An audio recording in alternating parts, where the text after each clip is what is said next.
Hello everyone, आज हम करने जा रहे हैं ट्रिग्नोमेट्री को शुरुआत। ठीक है, किसकी शुरुआत? ट्रिग्नोमेट्री की। तो सबसे पहले देखो, किसी भी चीज़ को शुरू करने से पहले ना हमें उस चीज़ों के बारे में थोड़ा सा पता होना चाहिए, क्योंकि ये ऐसा सब्जेक्ट नहीं है या फिर एक ऐसी चीज़ नहीं है मैथ्स की उसको हम समझ सके रट के। देखो डेटा में रटना पड़ता है, क्योंकि डेटा होता है जैसे कि कोई फॉर्मूला होता है तो रटना पड़ेगा, लेकिन मैथ्स प्रॉपर रटने वाली कुछ है नहीं जिसमें। 99% मैथ्स ऐसी जिसको आप सॉल्व करना पड़ेगा। ठीक है, उसके तरीके सीखने पड़ेंगे, मेथड्स होते हैं, कैसे करा जाता है, ये चीज़ें माइंड लगाना पड़ेगा वहाँ पर आपको। 1% ही डेटा होता है जो मैथ्स में याद करने के लिए होता है। ठीक है, जैसे आप कोई मुझसे पूछेगा 2 to the 4 कैसे है, इसको बताइए, प्रोसेस बताइए, तो मैं बता सकता हूँ कि भैया ऐसे ऐसे ऐसे है। ठीक है, लेकिन अब उसको हर टेबल 2 3 जा या 2 4 जा 2 5 जा थोड़ी ना बताते रहूँगा। तो कुछ डेटा है जो हमें याद करना होता है, लेकिन कुछ डेटा ही है बस, ज़्यादा नहीं। लेकिन अदर सब्जेक्ट्स में भाई जब पूछोगे देश हमारा 1947 को आज़ाद हुआ था, अबे 1947 को क्यों हुआ था, इसमें तो कोई रीज़न नहीं, एक्सप्लेन तो नहीं कर सकता है ना। देखो हो सकता है ये पीछे बिहाइंड रीज़न हो, लेकिन लॉजिक नहीं है इसके पीछे यार। हो गया बस भाई, हो गया, तो बस मैटर खत्म हुआ था। ज़्यादा लड़ाई चल रही थी, पुलिस वाले आ गए थे। चलो अच्छी बात है भाई। ठीक है, अच्छा अब हम टॉपिक में आते हैं दोबारा से, ट्रिग्नोमेट्री। तो ट्रिग्नोमेट्री क्या होती है? अगर ध्यान से देखोगे ना बेटा, इसके आगे ना आपको एक दिखेगा, मतलब 3 और किससे रिलेटेड लग रहा है? और ट्राइंगल से। तो ट्रिग्नोमेट्री हमको ट्राइंगल में हेल्प करती है। बेसिकली किसमें हेल्प करती है? ट्राइंगल को समझने में ट्रिग्नोमेट्री हेल्प करती है। बेटा किसमें करती है? कि हम ट्राइंगल को समझ सके। आप बोलोगे ट्राइंगल को समझ सके, ठीक ऐसी बात है जी। बट ट्राइंगल के बारे में ऐसी खासियत, क्योंकि हमें ट्रिग्नोमेट्री ट्राइंगल से सेपरेट हमें टॉपिक मिलता है पढ़ने के लिए। ट्रिग्नोमेट्री मिलती है ज्योमेट्री में, देखो ट्राइंगल दूसरा, मेंसुरेशन में ट्राइंगल है, ट्राइंगल अकेले भी खुद आ जाता है। ट्रिग्नोमेट्री ट्राइंगल के लिए स्कूलिंग करी होगी तो हीरोल्स फॉर्मूला प्रॉपर था एकदम ट्राइंगल के लिए था। ये इतना सारा ध्यान ट्राइंगल की तरफ क्यों दिया जाता है? क्यों? व्हाई? वही मुझे बता सकते हैं। ट्राइंगल देखो, अगर मैं बोलूंगा कि सबसे कम साइड की क्लोज्ड शेप का नाम बताओ, सबसे कम साइड होनी चाहिए, साथ में क्लोज्ड होनी चाहिए।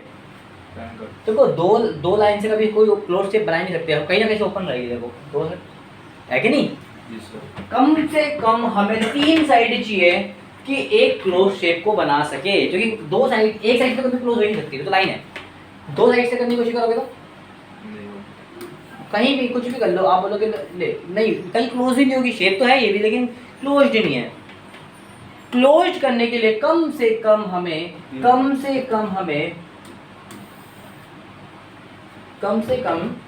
हमें क्या करना पड़ेगा? 3 लाइन देनी पड़ेगी। बात समझ में आई? ठीक है, पहली खासियत तो ये है कि इससे कम कोई शेप नहीं होती, ट्राइंगल की खासियत मिल गई। दूसरी खासियत ये है कि ट्राइंगल एक लौती 3 साइड वाली शेप है। 3 साइड की कोई शेप ट्राइंगल के अलावा है ही नहीं। 4 साइड की शेप तो बहुत सारी है, रोम्बस है, पैरेललोग्राम है आपके पास, स्क्वायर है, रेक्टेंगल है, बहुत सारी शेप्स आपके पास, तमाम शेप बड़ी बढ़िया है। नी पे तो कोई रैंडम शेप है, 4 साइड की तो बहुत सारी हो सकती है। क्या 3 साइड की कोई और हो सकती है? पॉसिबल नहीं। 3 साइड की एक लौती शेप है, पहली खासियत ये, और दूसरी इससे कम हो ही नहीं सकती क्लोज शेप। इतनी खासियत लेने के साथ साथ ये अपने आप पे ही एक खास अलग या डिफरेंट या यूनिक चीज़ बन जाती है। एक तो ये रीज़न है। दूसरा रीज़न है कि ट्राइंगल थोड़ी सी अटपटी शेप है, देखिए स्क्वायर एक सिंपल डिसेंट शेप है, इसको स्टडी करना थोड़ा सा इजी होता है। ठीक है भैया, एक ऐसी शेप को स्टडी करना और एक ऐसी जमीन आसमान का फर्क है, थोड़ा सा आसान है, ये थोड़ा सा मुश्किल है। आज हम सर्कल का एरिया निकाल पाते हैं, पता है किसके द्वारा?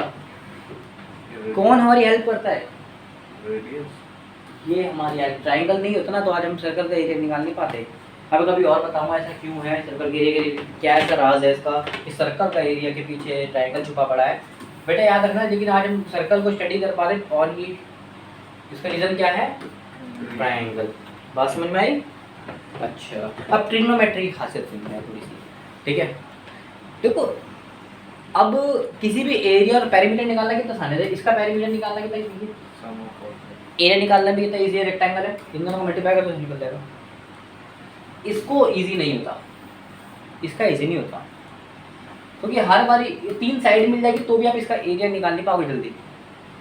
हालांकि हमारे पास एडवांस फॉर्मूले भी आ गए हैं, हीरोड फॉर्मूला भी आ गया है हमारे पास, या फिर और भी कई सारे मेथड है जिससे हम निकाल सकते हैं, लेकिन मेन हमें हाइट की जरूरत पड़ती है, मतलब काफ़ी डिफिकल्टीज होती है इसके एरिया सॉल्व करने में, इसको स्टडी करने में। ठीक है, इसी को देखते हुए ट्राइंगल हमारे पास आया है। चलो ट्राइंगल को कुछ स्टडी कर लेते हैं थोड़ी सी। ट्राइंगल की बेसिक स्टडी में बता चुका हूँ पहले भी, ठीक है, मेंस्ट्रुएशन में, जिसने नहीं देखा तो देख लीजिएगा। ठीक है, अच्छा चलिए कुछ एक चीज़ आपको बता दें कि एक ट्राइंगल है, ये क्या है, ये ट्राइंगल। बहुत सही बनाया ना, इतना सही ट्राइंगल में पहले क्या चित्रकला में माहिर हूँ, तुम खामा खाम। ठीक है, ये एक ट्राइंगल है, अगर 90 डिग्री का है तो इस वाले को क्या बोलते हैं, बेस। इस वाले को बोलते हैं बेस, और ट्रिग्नोमेट्री में इसी को बोलेंगे हम बेस ही बोलेंगे। ठीक है, इसको क्या बोलते हैं, हाइपोटेनस। इसको क्या बोलते हैं, वैसे तो हाइट भी इसको बोलोगे आप, हाइट भी बोलते हैं उसको, परपेंडिकुलर भी दूर दूर के लोग इसको बोलते हैं, एल्टीट्यूड भी इसको कई प्रजाति के लोग बोलते हैं। समझ में आया, 3 नाम से आ जाती है। जब हम सीधी चीज बताए भैया, सीधी चीज है कि हाइट पता है, तो हाइट उसी को परपेंडिकुलर बोलते हैं। जब पी यूज होगा वो किसको, किसी लिए यूज होगा, परपेंडिकुलर के लिए। बात समझ में आई, ठीक है, समझ में आई। अच्छा, तो आप सबको पता होगा ट्रिग्नोमेट्री की कुछ रेशियोज होती है, कुछ 6 रेशियोज होती हैं, आपने पढ़ा भी होगा कि नहीं पढ़ा। मैं अभी 3 कराऊंगा, कितना कराऊंगा, 3। एक कराऊंगा साइन, ठीक है, एक कराऊंगा और एक कराऊंगा, और आज तुम्हें फॉर्मूले बनाना सिखाऊंगा। क्या सिखाऊंगा, देखो हाइट और एल्टीट्यूड तो बोलते, लेकिन फिलहाल के लिए हमारा कुछ काम नहीं है इनका, तो मैं इसको पूरा मिटा रहा हूँ, कोई दिक्कत तो नहीं है ना। ठीक है,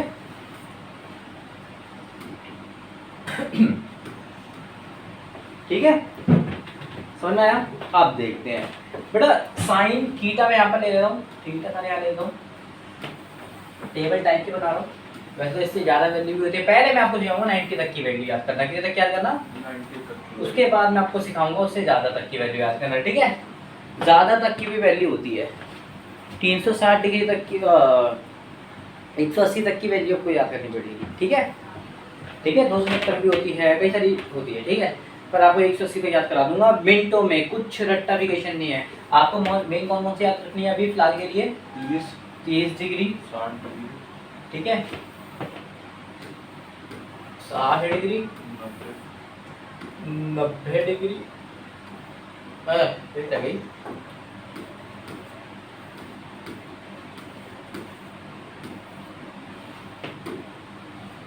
0, 30, 45, 60 और 75, नहीं 90, हाँ ठीक है। बात समझ में आई, आ गई, ठीक है। साइन 0 डिग्री की वैल्यू कितनी होती है, कितनी ईजी है, कितनी ईजी याद। देखो वैसे तो उसका शॉर्टकट होता बनाने का, पर मैं कोई शॉर्टकट नहीं सिखाऊंगा, बिकॉज इसमें शॉर्टकट की जरूरत नहीं। मैं चाहता हूँ एक आप याद कर लो, ईजी है। 0, 0, 1/2, 1/√2, √3/2, 0 नहीं होता, 1 होती है। देखो मैं चाहता हूँ एक वैल्यू, ओनली एक वैल्यू आप याद कर लो, एक वैल्यू इतना तो कर सकते हैं। वैसे तो उसका तरीका होता है, मैं शॉर्टकट भी आपको सिखा सकता हूँ, मैं तरीका भी आपको सिखा सकता हूँ। ठीक है, कैसे होता है पता है, नहीं पता, चलो छोड़, नहीं पता तो नहीं पता। अच्छा ठीक है बेटा, ये तरीका समझ में आया। ये कोई तरीका नहीं, उसे याद करना है आपको वैल्यू। अब दूसरा, अब सीखते हैं इससे वैल्यू याद करना। देखो मुझे कोई वैल्यू याद नहीं होती ना, तो मैं क्या करता हूँ, साइन की याद कर लेता हूँ बस। जैसे ही साइन की आदत होती है मैं उसको उल्टा कर देता हूँ, क्या है 90, उसके बाद 1/2, उसके बाद 1/√2, उसके बाद 1/2, उसके बाद 0, वही तो कितने आराम से यार, मजा आया, जी सर, अच्छा लग रहा है। केवल ये याद करो, उसी को उल्टा कर दो। इससे हमें क्या पता लग गया, एक चीज पता लग गई, एक फॉर्मूला निकल गया। पता है कौन सा फॉर्मूला निकल गया, ये वाला फॉर्मूला निकल गया कि sine 90 minus theta cos theta होता है। अभी मैं आपको प्रूफ करके दिखाता हूँ। मान लेते हैं कि मैं थीटा लेता हूँ 60 डिग्री, कितना लेता हूँ 60 डिग्री, तो यहाँ पर भी थीटा इधर क्या आ जाएगा, 90 में से थीटा की वैल्यू 60 है, तो 90 में से 60 गया तो कितना बचा 30। और थीटा हमने कितना लिया था बेटा, 60, बात समझ में आई, थीटा हमने 60 रखा, इधर भी 60 रखा, इधर भी 60 रखी, तो 90 से माइनस हो गया, ये आ गया, ये आ गया, बात समझ में आई। तो ध्यान से देखो, क्या साइन 30 और कॉस 60 बराबर है 30, साइन 30 और कॉस 60 बराबर है। जी सर, तो ये फॉर्मूला मैंने आपको लाइव प्रूफ करके दिखा दिया कि हाँ ये बिल्कुल सच बात है। ठीक है बेटा, तो sine 90 minus theta is equal to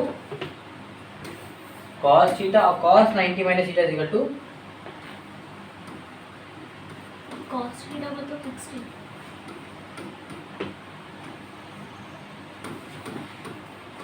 हाँ जी, कॉस थीटा मतलब 60, नहीं समझा मैं, कॉस थीटा मतलब आपने 60 लिया था। 60 मैंने लिया था। अगर थीटा 60 लेते हो तो ये देखो थीटा तो सब बराबर ही रहेगा, ठीक है। अब थीटा क्या होता है थोड़ा सा इसको भी एक्सप्लेन करेंगे, थोड़ी देर में करता हूँ। फिलहाल समझ लो कि थीटा एक एंगल होता है, क्या होता है, एक एंगल होता है, ठीक है। अगर एंगल आप 60 ले रहे हो तो कॉस 60 यहाँ भी होगा, तो ये भी तो 60 के हिसाब से होगा, तो यहाँ भी थीटा 60 होगा, तो कॉस 60 बन गया, ये बन गया साइन 90 माइनस 60, तो 90 माइनस 60 कितना होता है 30, तो ये बन गया साइन 30 और इक्वल टू किससे बन गए 60 के, यानी कि कॉस 60 का है, ये रहा, ये किसके बराबर है बोलता है साइन 30 के, तो साइन 30 का है, ये रहा, देखो सच में बराबर है कि नहीं है। आप कोई भी वैल्यू रख लो, प्रूफ करके देखेगा बिल्कुल सही बात है। मतलब अपने आप से वैल्यू कोई भी रख सकते हैं। हाँ, अगर कोई भी वैल्यू रखिए, जैसे कोई इससे रिलेटेड क्वेश्चन आता है तो हम इस पे ये वाला फॉर्मूला लगा सकते हैं, ठीक है। अगर हमें साइन की वैल्यू को कॉस में कन्वर्ट करना है तो हम इसे कर सकते हैं, या फिर कॉस की वैल्यू को साइन में कन्वर्ट करना है तो कर सकते हैं, ठीक है। इससे हमारी स्पीड बढ़ेगी। अब जैसे कि दे रखा है साइन की वैल्यू दे रखी है 1/2, साइन 60 की वैल्यू दे रखी है, बोला कॉस, अरे बाप रे कॉस ज़्यादा करना हो गया, कॉस 30 की वैल्यू चाहिए, पता भैया इसका 90 से माइनस करो ये निकल जाएगी, तो डायरेक्ट यही वैल्यू उसकी होगी कि नहीं होगी, समझ में आया, तो डायरेक्ट वैल्यू भी निकल सकती है, ठीक है। ये तो मैंने जैसे एग्जांपल दिया, ये रियल लाइफ में बहुत हेल्पफुल फॉर्मूला, समझ में आया। अच्छा, ये साइन और कॉस का रिलेशन हुआ। 10 मैंने ऐसे यहाँ पर क्यों लिखा, बेटा 10 का एक जाना माना बचपन का छोटा सा एक सिंपल सा फॉर्मूला होता है 10 का, कि 10 का जो फॉर्मूला होता है वो होता है 1 साइन थीटा अपॉन में कॉस थीटा, क्या होता है, जब साइन और कॉस को आपस में डिवाइड कर दोगे तो हमें प्राप्त होगा tan थीटा। बात समझ में आई। tan थीटा का फॉर्मूला क्या होता है, साइन अपॉन में कॉस, तो समझ लो ये फ्रैक्शन की लाइन है, 0 अपॉन 1 क्या होता है, 0 अपॉन 1 0 होता है, बिल्कुल सही बात है, 0 को 1 से डिवाइड करोगे 0 है। अच्छा, इसमें देखोगे तो 2 से 2 बढ़ गया, ऊपर बचा 1, देखो भाई नींद यकीन तो मैं ऐसे करके दिखा देता हूँ, कोई यकीन नहीं तो 1/2 अपॉन में 1/√3/2, समझ में आया। ये आपको पता है कि नीचे की वैल्यू उल्टी जाती है, रिवर्स हो जाती है ऊपर जाके, तो रिवर्स कर देना है यहाँ पर, 2/√3 हो जाएगी, देखो 2 से 2 बढ़ गया तो 1 बन जा 1 और √3 बन जा √3, ये बात समझ में आई। तो क्या वैल्यू बचती है 1/√3, आप करके देख लेना, आपको यकीन नहीं है तो यही वैल्यू आएगी, ठीक है। सेम इधर √2 से √2 कट जाएगा, पूरा सेम से पूरा सेम कर दिया मैंने, बताया जब सेम से सेम करता है 1 आता है बेटा। मैंने सारी चीज एक ही बंदे को दी, तो एक बंदे को देनी पड़ेगी ना भाई, 0 जब आता है जब ऊपर 0 होता है, 2 से 2 कट गया 3 बन जा, सॉरी √3 है, √3 बन जा √3, 1 अपॉन में 0, देखो 0 अपॉन में 1 तो हो सकता है, लेकिन 1 अपॉन में 0 की क्या ही बात है, बता समझाऊं, मैंने बोला इसे इंग्लिश में जाता हूँ। मैंने बोला कि मैंने किसी एक लड़के को 0 टॉफी दी, क्या ये हो सकता है? नहीं। ये हो सकता है। मैंने तुम्हें कुछ भी नहीं दिया, ये तो हो सकता है ना। मैंने कुछ भी नहीं दिया तुम्हें, ये तो हो सकता है। लेकिन मैं बोलूँ मैंने कुछ भी नहीं को 1 टॉफी दे दी, तो बोलो कि ये कौन, क्या है ये, कि वो कह रहा है? ऐसा बंदा जो एग्जिस्ट ही नहीं करता मैंने उसको दे दी, ठीक है, हो सकता है? ये नहीं हो सकता, इसीलिए कभी नीचे 0 आ ही नहीं सकता, नीचे कभी 0 आ ही नहीं सकता। इसलिए रेशनल नंबर के साथ साथ तीसरी कंडीशन है कि वो नेवर भी 0, कभी 0 नहीं हो सकता। बस समझ में आई? जी सर। ठीक है, तो जब ये नीचे 0 आ रहा है इसका मतलब ये क्या हो जाएगा? 1। Not defined. अभी तो बोला नहीं हो सकता भाई, डिफाइंड नहीं हो सकता। समझ में आया? जी सर। बात समझ में आई कि नहीं आई? देखो मैंने केवल एक ही वैल्यू सिखाई है आपको, मेरा डेटा ही है। मैं चाहता हूँ इसका भी शॉर्टकट है बेटा, इसका भी एक शॉर्टकट है, पर मैं शॉर्टकट ही सिखाऊंगा। एक तो कर लो, लेकिन शॉर्टकट से पेपर में टाइप होता है कि आप शॉर्टकट करो, उससे वैल्यू याद करो, एक याद आएगी सारी सीख लोगे। ठीक है, मैंने ऐसे ही याद करी, मैंने एक याद करी है, अब मैं उसी को उल्टा करते रहता हूँ। मेरे को मन में याद है भैया 60 30 का 40 दोनों के सेम होते हैं, और इससे मुझे ये भी याद है दोनों सेम होते तो कट के बना जाएगा। मन में मैंने याद कर रखी चीज़ें। ठीक है, बात समझ में आई कि नहीं आई?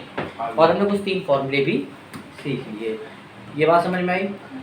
अभी बेसिक नहीं चीज़ें बता रहा हूँ, ठीक है। चलो और देखते हैं। आप तुम बोलोगे मैंने और क्यों नहीं बताया तुम्हें, ठीक है। चलो और देखते हैं, और क्या रहेगा हमारा। इसके अलावा हम ले लेते हैं कॉसेक। देखो मैं बता रहा हूँ लेकिन लिखोगे आप ही, बता रहा हूँ लिखोगे आप ही। दूसरा हो गया तुम्हारा सेक, और फिर हो गया टेन। जिस हिसाब से मैं याद करूँ उसी रो में आपको याद करना है, ठीक है।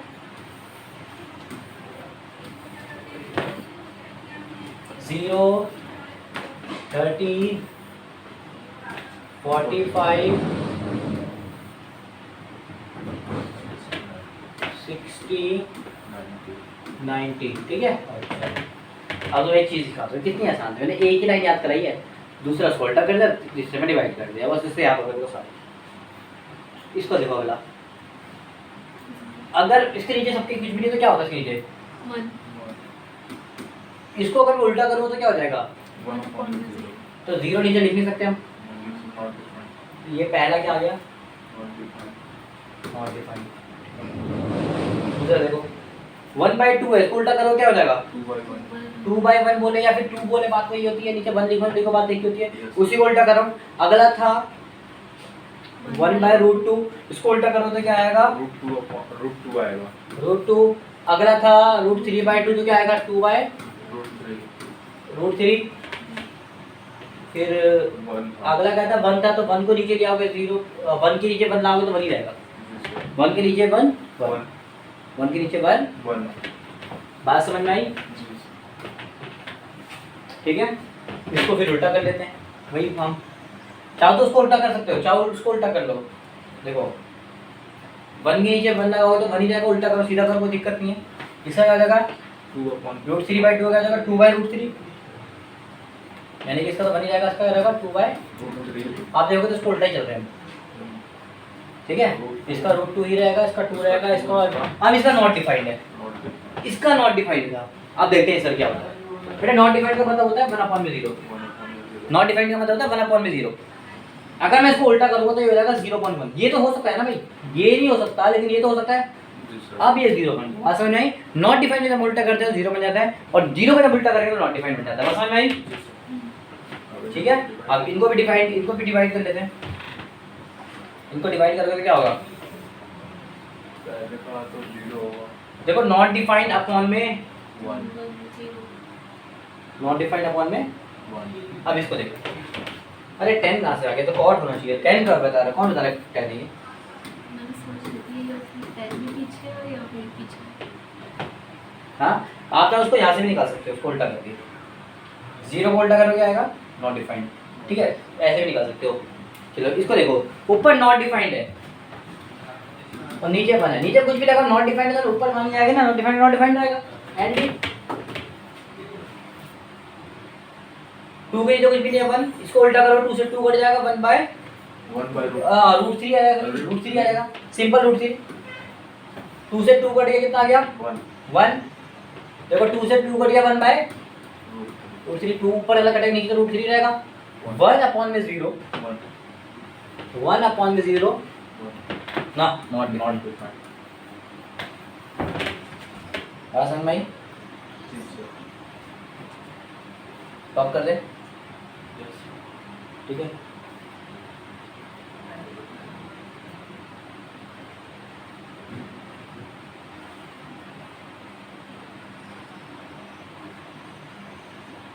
मैंने उल्टा नहीं कर दिया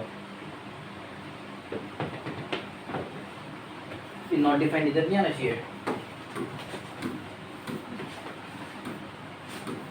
देखो फिर नॉट डिफाइंड इधर आ जाएगा ये तो बिल्कुल लिखा अभी वाला पर नॉट डिफाइंड तो नॉट डिफाइंड उल्टा हो जाएगा ये 0 बन जाएगा कैसे बनेगा ध्यान से देखो 1 का मतलब क्या होता है 1 अपॉन में 1 नीचे कुछ भी नहीं 1 लिख दूंगा नॉट डिफाइंड का मतलब क्या था मैंने बताया था 1 अपॉन में 0 ये होता है जब ये ऊपर जाएगा उल्टा नहीं हो जाएगा 0 अपॉन 1 नहीं हो जाएगा तो 0 बन जाए 0 नीचे 1 तो आ सकता है ना इसका मतलब 0 वहाँ से नहीं थोड़ा सा मैथ का आना पड़ेगा आपको जो वैल्यू दी है उसको समझ लो ठीक है बात समझ में आई तो इससे हमें क्या पता लगा पहली चीज तो ये पता लगी कि जैसे उसका रिलेशन था साइन और कॉस का इसका रिलेशन किससे लग गया कॉसेक और सेक का बात समझ में आई तो जैसे वहाँ पर साइन का फॉर्मूला था यहाँ पर क्या बनेगा कॉसेक का तो कॉसेक 90 माइनस थीटा किसके बराबर होगा सेक थीटा के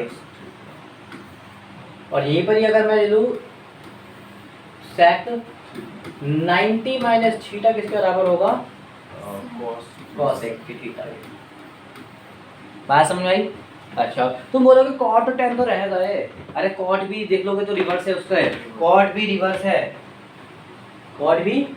है तो तीसरा रिलेशन हमें मिलता है कॉट का क्या मिलता है कॉट का देखो तो कॉट 90 माइनस थीटा किसके बराबर होगा tan थीटा के और tan 90 माइनस थीटा किसके बराबर होता है cot थीटा के अरे कॉस्ट लिख दिया मैंने ज़्यादा ही हमने पढ़ लिया बात समझ में आई कुछ फॉर्मूले समझ में आए ये वाले बेसिक फॉर्मूले समझ में आए दूसरी चीज हमें पता लगा कि कॉसेक कुछ और नहीं साइन का रिवर्स है विद फॉर्मूला से कहता है साइन का रिवर्स है तो हमें कुछ 6 फॉर्मूले और पता लग गए कौन से कि कॉसेक जो है यानी कि सब देखोगे तो समझ लोगे ध्यान से देखोगे साइन कॉसेक कॉस और सेकंड होता है ना और tan का किसी नाम बताया था मैंने कॉट के बात समझ में आई तो साइन की वैल्यू क्या होती है कुछ और नहीं थी बल्कि क्या थी साइन थीटा की वैल्यू क्या थी 1/में cosec थीटा यानी cosec की उल्टी वैल्यू थी यही तो थी साइन cosec का उल्टा ध्यान से देखोगे वैल्यू ऐसे निकालना चाहिए इसी फॉर्मूले से मैंने आपको वैल्यू बताई है टेबल और cosec क्या होगा फिर 1/sin ये साइन का उल्टा होगा वापस उल्टा कर तो साइन बन जाएगा अब मैंने किसी सिक्के को हेड था वो उल्टा करके टेल आ जाएगा वापस उल्टा करोगे तो वापस हो जाएगा cosec थीटा क्या होता है 1/में sec और sec क्या होता है 1/में cos थीटा tan थीटा क्या होता है 1/में cot और cot थीटा क्या होता है 1/में बात समझ में आई कितने आराम से नए नए फॉर्मूले सीख रहे हैं कुछ नहीं है इस फॉर्मूला में कुछ है तो बता दीजिए मुझे अच्छा जिस प्रकार बेटा साइन मैंने आपको एक फॉर्मूला बताया था पीछे tan का फॉर्मूला क्या होता है sin/में cos ऐसे ही cot का भी फॉर्मूला होता है अभी मैंने क्या बताया cot क्या होता है साइन tan का उल्टा ही तो होता है tan का फॉर्मूला क्या था sin/में cos sin/में cos ये तो पता था tan का फॉर्मूला sin/में cos और मैंने दूसरी चीज़ आपको बताई tan क्या होता है cot का उल्टा होता है तो अगर मैं इसको उल्टा कर दूँगा cot की वैल्यू नहीं बन जाएगी मैंने कहा उल्टा होता तो उल्टे कर दो तो tan के हर फॉर्मूले को अगर उल्टा कर दोगे तो किसकी वैल्यू बन जाती है cot की बन जाती है तो वहाँ पर sin/में cos यहाँ पर क्या हो जाएगा cos/में बात समझ में आई बात क्लियर हो रही है तो कितने सारे फॉर्मूले हमें देखने को मिल रहे हैं कि नहीं मिल रहे समझ में आ रहा है बेटा कुछ फॉर्मूले समझ में आ रहे हैं चलो अब बात करते हैं थीटा की अब बात करते हैं हम थीटा की ध्यान से समझना बेटा बेटा एक ही हमेशा याद रखना ये हमारे काफ़ी सारे ट्रिकी क्वेश्चंस में आते हैं जो रैंडमली किसी टॉपिक पे भी आ सकते, किसी भी टॉपिक में बन सकते हैं ऐसे क्वेश्चन। देखो ट्रिग्नोमेट्री रेशियोज ना हम हर क्वेश्चन पे लगा सकते हैं, हर उन क्वेश्चन पे लगा सकते हैं जहाँ पर ट्राइंगल का लेन देन हो रहा हो। किसका लगा सकते हैं? जैसे मान लेते हैं इस टाइप के क्वेश्चन पे आते हैं कि ए में एक व्यक्ति खड़ा है, वो एक टावर को देख रहा है और टावर को देखते देखते वो 60 डिग्री का कोण बना रहा है। तो बताए अगर वो टावर से 20 मीटर की दूरी में है तो टावर की हाइट बताइए, बता सकते हो? आप बोलोगे पता नहीं क्या बोल दिया हमने। भैया वो बोल रहा है, सिंपल सी बात है कि भैया एक व्यक्ति यहाँ पर खड़ा है, जो एक व्यक्ति है, एक पॉइंट है जो कि टावर से 20 मीटर की दूरी में है। कितनी मीटर की दूरी में है? 20 मीटर की दूरी में है, ठीक है। वो व्यक्ति उस टावर को 60 डिग्री के एंगल से देख रहा है। कितने डिग्री के एंगल से देख रहा है? तो क्या आप उस टावर की मुझे हाइट बता सकते हो कितनी होगी? टावर कितना बड़ा होगा? आप बोलोगे पता नहीं कैसी बात बोल रहे हो। आप लोग बता सकते हो? बता सकते हो अगर ट्रिग्नोमेट्रिक रेशियोज का आपको सही यूज़ पता हो तो। अगर ट्रिग्नोमेट्रिक की शक्तियों का इस्तेमाल करो ना तो माँ को बताने की जरूरत नहीं पड़ेगी माँ मेरी शक्तियों का गलत इस्तेमाल हो रहा है। माँ बोलेगी इस्तेमाल करना चाहिए, ठीक है। आगे देखो, ट्रिग्नोमेट्री बता सकती है। ट्रिग्नोमेट्री में केवल एंगल, एक एंगल जिसको हम थीटा बोलते हैं, और एक कोई सी भी हमें साइड पता हो तो हम किसी भी क्वेश्चन की धज्जियां उड़ा के रख सकते हैं, ठीक है। कैसे कर सकते हैं? उसी की नॉलेज के लिए हम थीटा की नॉलेज जानते हैं कि थीटा हम कोई से भी एंगल को ले सकते हैं। आप जरूरी नहीं कि इस एंगल को थीटा ले रहे हो, आप इसको भी थीटा ले सकते हो, आप इसको भी थीटा ले सकते हो। आप बोलोगे जिस मर्जी को ले लेंगे फिर वैल्यू चेंज क्यों नहीं होती? बड़ा ध्यान से सुनना, बड़ी इंपॉर्टेंट बात बता रहा हूँ, आज से लेकर लाइफ तक काम आएगी, ठीक है। कि आप बोल रहे होगे कि मैं थीटा इसको भी ले सकता हूँ, थीटा इसको भी ले सकता हूँ, थीटा इसको भी ले सकता हूँ, लेकिन जब आप इधर से देखेंगे इधर से देखेंगे तो तीनों की थीटा की वैल्यू अलग है, तो हर बार ये आंसर अलग आएगा। क्योंकि ये मान लेते हैं ये 60 है, ये 90 है, ये 30 है। अब 30 लोगों साइन की वैल्यू कुछ और बनती है, 60 लोगों साइन की वैल्यू कुछ और बनती है, 90 लोगों साइन की वैल्यू कुछ और बनती है। आप बोलोगे अलग अलग बन रही है, फिर एक आंसर कैसे निकलेगा? आप बोले तो एक ही निकलेगा भाई। ट्रायंगल तो कहीं से भी, टावर हो कहीं से भी देखो है उतना ही रहेगा। आप बोले कुछ भी ले सकते हैं, कैसी बातें कर रहे हो? कुछ भी लेंगे तो टावर की हाइट कम ज़्यादा होती रहेगी। मैंने बोला नहीं होगी, थीटा की भी कुछ शर्त होती है, थीटा की भी कुछ शर्त होती है। थीटा की बस एक लौती शर्त होती है, अगर हम इसको थीटा ले रहे हैं, इसको थीटा ले रहे हैं, इसको थीटा, ठीक है।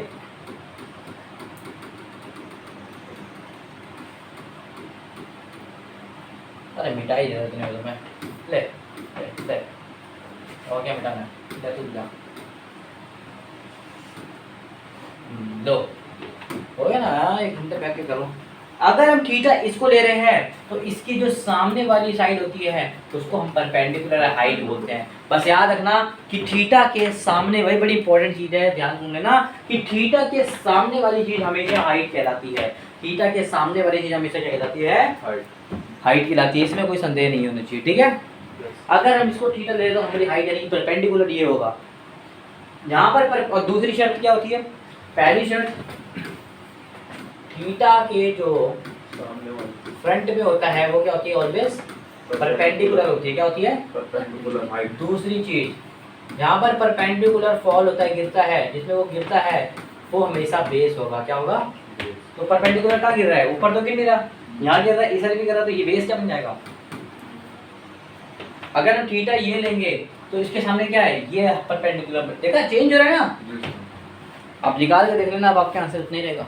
निकाल के देख लेना आप किसी क्वेश्चन तो समझ में आया कि नहीं आया? आ गया पक्का। तो थीटा के सामने वाली हमेशा क्या रहेगी? परपेंडिकुलर रहेगी। और परपेंडिकुलर जहाँ पर गिरता है, फॉल होता है, वो क्या रहेगा? हमारा बेस रहेगा। ये बात समझे कि नहीं समझे?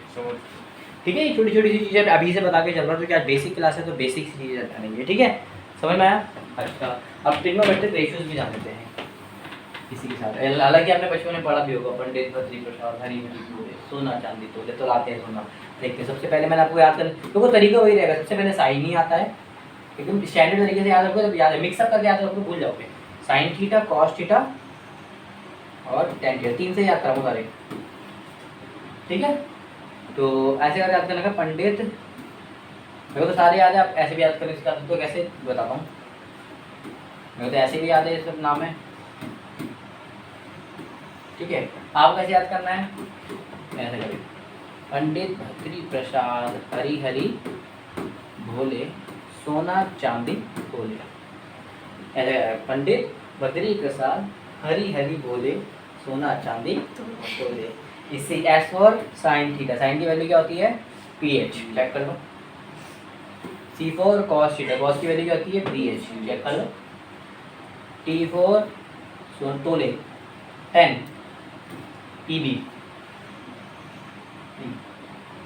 ठीक है। ऐसे करके अभी आप तो पंडित बद्री प्रसाद बोले सोना चांदी बोले। और मैंने अभी बताया कि साइन थीटा का एक फॉर्मूला होता है 1/में कॉसेक थीटा, यानी कि कॉसेक थीटा का उल्टा साइन होता है। तो अगर इसी को उल्टा कर दूं तो ये कॉसेक की वैल्यू बन जाती है बेटा। अगर मैं इसी को उल्टा कर दूं, ये पी एच है तो इसको हिमाचल प्रदेश कर दें तो हम इसकी वैल्यू भी करना सकते हैं। कॉसेक की क्या बन गई, सेक का उल्टा क्या होता है कॉस, कॉस का उल्टा सेक होता है, माफ कीजिएगा एच बी क्या हो जाएगी। और 10 का उल्टा कॉट होता है। अभी देखो करते करते पता लग याद नहीं कौन किसका उल्टा होता है, ठीक है। ये बाप हुआ आगे तक समझ में आया। 3 याद करोगे उसके उल्टा कर देंगे, सेम वही ट्रिग्नो वाली बात समझ में आई, ठीक है। कुछ बेसिक अंडरस्टैंडिंग के लिए कुछ क्वेश्चन देता हूँ। मान लेते हैं उन्होंने बोला है कि साइन वैल्यू, साइन दे रखा है आपको, साइन ए दे रखा है आपको, कुछ भी मान लेते हैं,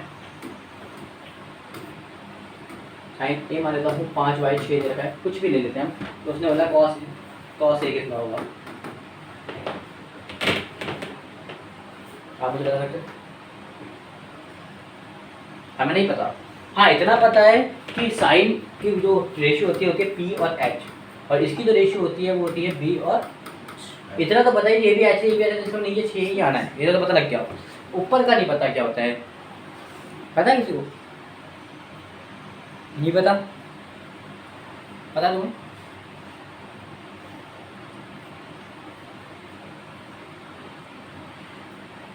सोचो और बताओ।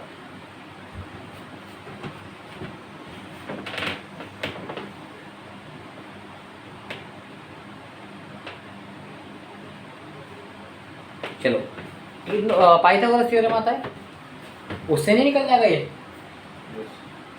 P और H, इसका स्क्वायर करोगे कितना आएगा 25,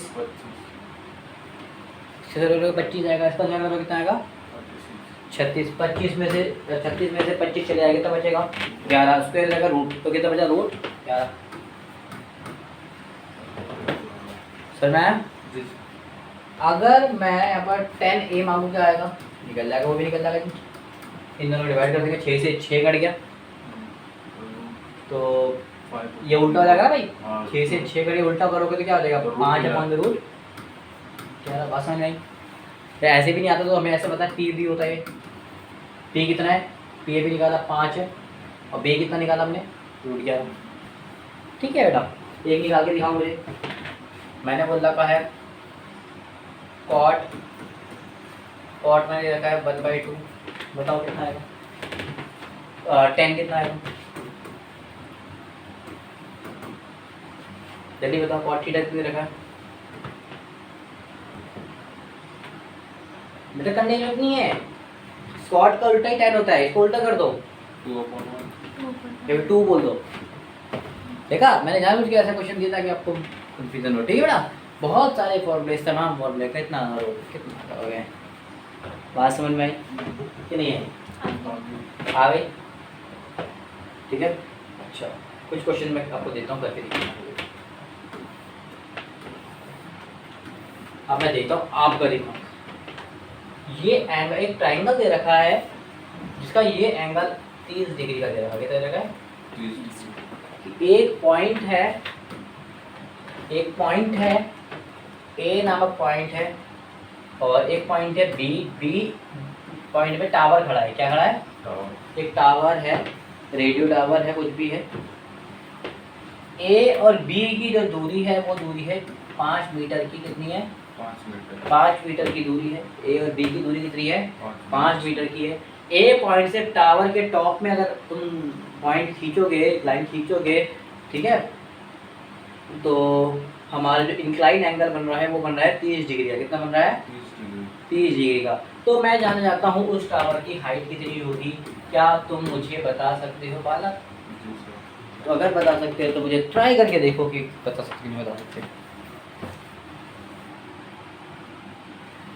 देखो क्वेश्चंस में कोई मुश्किल नहीं है।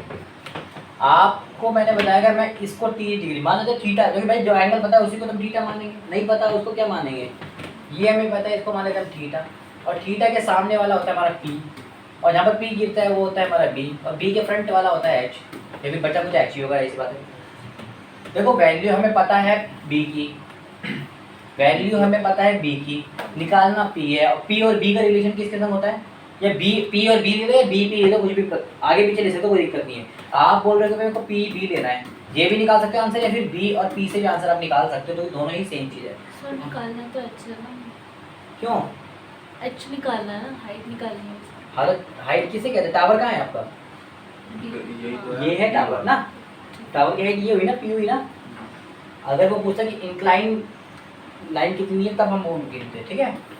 तो मैं पी बी की तरफ से निकाल लेता हूँ कि पी बी हमारा क्या होता है, आप जानोगे तो पी बी आपको पता लगेगा, tan थीटा होता है हमारा पी बी। थीटा हमने कितना लिया है बेटा? 30 डिग्री है। पी हमारा कितना है बेटा? पी तो हमें ज्ञात ही नहीं है। बी हमारा कितना है? 5 है, यही है। tan 30 की वैल्यू होती है 1/√3, ठीक है। 5 डिवाइड कर रही हो जाएगा मल्टीप्लाई, तो पी अकेला रह जाएगा, 5 डिवाइड कर रही हो जाएगा, ऊपर मल्टीप्लाई हो जाएगा, नीचे का नंबर ऊपर जाता है, तो 5/√3 इसका करेक्ट आंसर होगा। क्या इस बात में कोई आपको संदेह है तो मुझे बता दीजिए। बात क्लियर? ठीक है। एक चीज और बताता हूँ, एक क्वेश्चन और करिए, ठीक है। थीटा आपको दे रखा है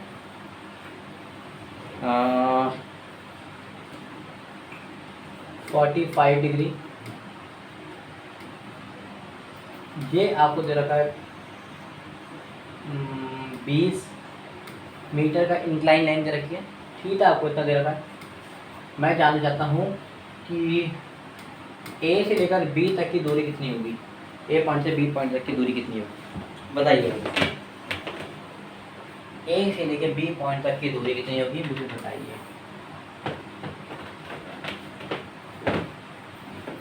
बताना है इसमें।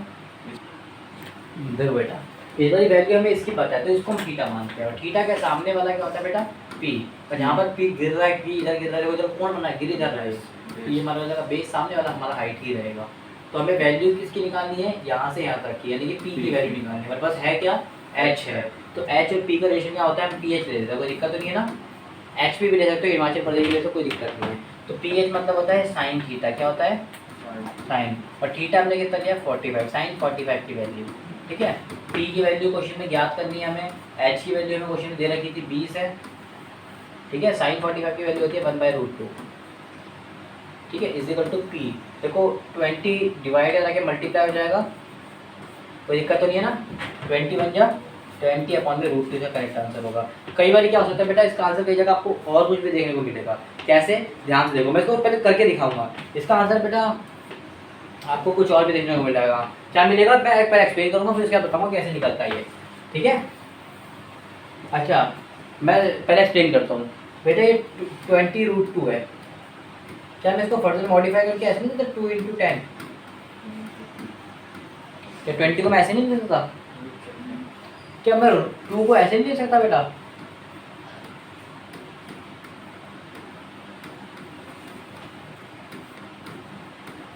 टू को मैं ऐसे नहीं दे सकता।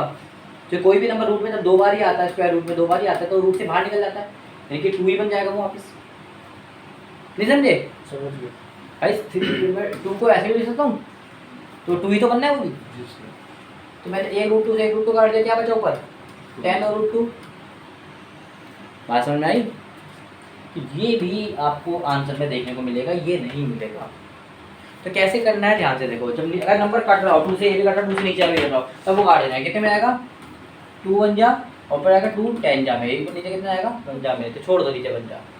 वो 10 जा में गया, साथ में ये रूट था इसलिए रूट ऊपर भी दे जाएगा, क्योंकि रूट का पता होती है आधी वैल्यू। आपने आधी वैल्यू काटी, इस पर मतलब आधी भी आपके पास बची हुई है। समझ में आया? शॉर्टकट सीख लिया, रूट से काट दोगे। समझ में आया? तो आंसर हमारा क्या होगा? 10√2। समझ में आया कितनी दूरी थी? 10√2 मीटर। समझ में आई? और निकाल लोगे। मैंने बोला साइन 30 डिग्री की plus cos 90 degree plus cos 30 cos 90, इसकी वैल्यू निकाल के दिखाओ। आप बोलोगे क्या दे दिया? मैंने बोला कुछ भी नहीं है बेटा। साइन 30 कितना होता है? 1/2। कॉस 90 कितना होता है? 0।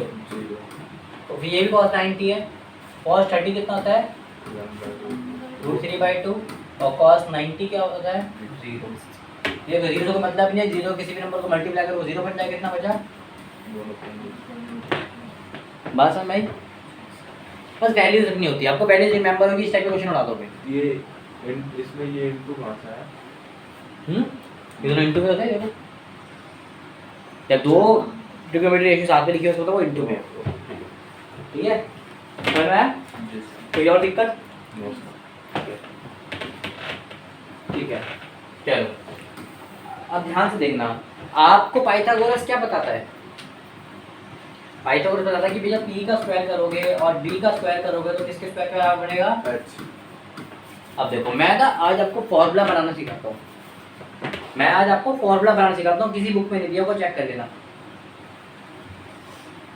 हालांकि दे भी लिखा हो भाई, बुक्स में नहीं दिया है, यूट्यूब में गूगल में आपको देखने को मिल जाएगा। भाई टीचर्स बता रहे हैं, मैं मेरे हिसाब से नहीं बताया डायरेक्ट, क्योंकि लोग बताने से ज़्यादा ना याद कराने में ज़्यादा ध्यान देते हैं। गूगल में मिल जाएगा, विकीपीडिया वगैरह में आपको इस चीज़ की इन्फॉर्मेशन, बाकी यूट्यूब फोटो में नहीं मिलेगी। मैं आपको बताता हूँ कैसे लिखा होता है, क्योंकि मैं ना हर चीज़ को निकाल के देखता हूँ। क्योंकि मैंने जितने फॉर्मूला दिखाया निकाल के दिखाया आपको, प्रूफ करके दिखाया लाइव। इसको भी मैं प्रूफ करके दिखाऊंगा जब आपको याद देना। मैं इस पूरे को अगर h से डिवाइड कर दूँ तो क्या होगा? भैया सबको देखिए, हमें पता है तराजू में अगर डिवाइड देना पड़ेगा तो सबको देना पड़ेगा। तराजू में अगर सबको लिया तो सबको देना पड़ेगा कि नहीं? अरे इसका इस देखो h² से पूरा h² सफा हो गया, इसका भी स्क्वायर है, इसका भी स्क्वायर है, तो इसको ऐसे नहीं चलता p और h का होल स्क्वायर। ये इसका भी स्क्वायर है, इसको ऐसे नहीं चलता p अपॉन h का होल स्क्वायर, तो दोनों का स्क्वायर ही है। h² कितना बचा? 1। नहीं समझे? समझ लो भैया भारत का बच्चा जानता है कि p अपॉन h को हम साइन थीटा बोलते हैं। क्या बोलते हैं? Sine theta. b और h को बोलते हैं cos थीटा।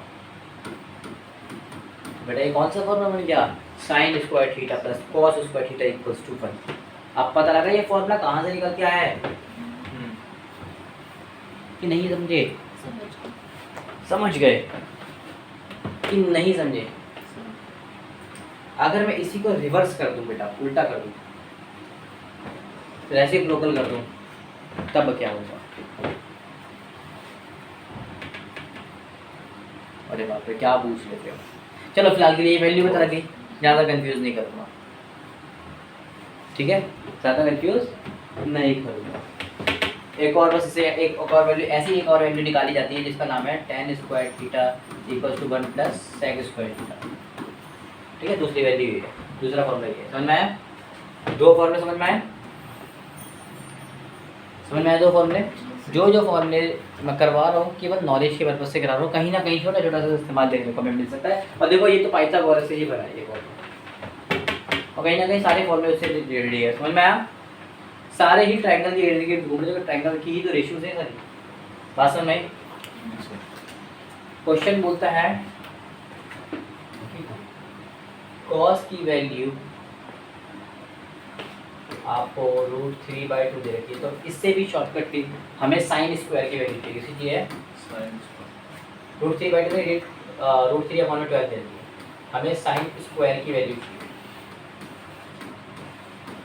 कॉस थीटा की वैल्यू इतनी दी है, हमें साइन स्क्वायर की वैल्यू चाहिए। आप बोलोगे पता नहीं कैसे, आप निकालने बैठोगे गधों की तरह। ये होगा हमारा जी h, ये हमारा होगा p, फिर इसमें लगाओगे पाइथागोरस, फिर निकालोगे p। अरे भैया जब शॉर्टकट लग सकता है तो लगाइए ना, इसमें शॉर्टकट कैसे लगेगा? अच्छा इससे पहले मुझे साइन निकाल सकते हो, नॉर्मल कॉस से साइन निकाल सकते हो?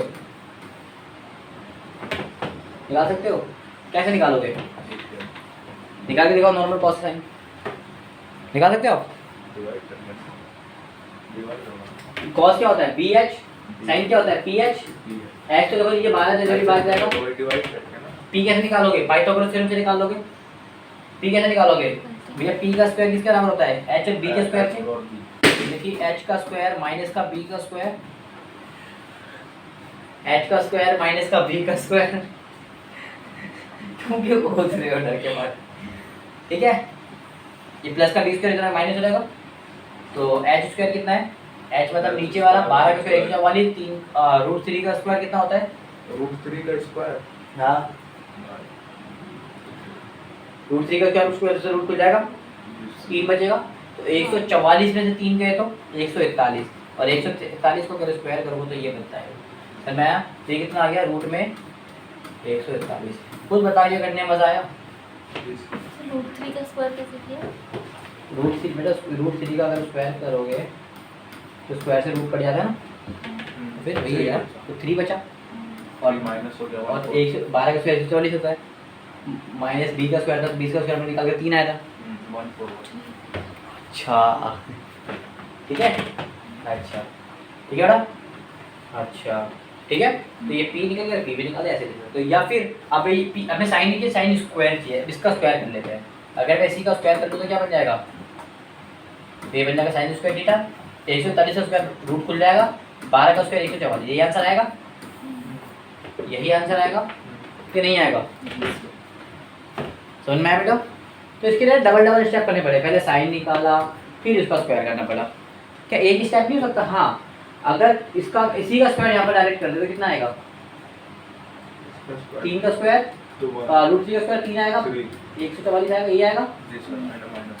और हमें पता भैया sign square theta plus cos square theta क्या होता है? 1 होता है, तो plus cos square theta plus का क्या हो जाएगा? कॉस स्क्वायर थीटा अगर हम 1 में से माइनस कर दे तो हमारा डायरेक्ट साइन स्क्वायर थीटा निकलेगा, ये पता लग जाएगा। तो 1 में से हम डायरेक्ट माइनस करते हैं कॉस स्क्वायर थीटा, कॉस कितना है? 3/144 प्लस कर देंगे क्या हो जाएगा? क्रॉस मल्टीप्लाई लगा दो डायरेक्ट, 144 बन जा, 144 और माइनस 3 करोगे तो कितना आएगा?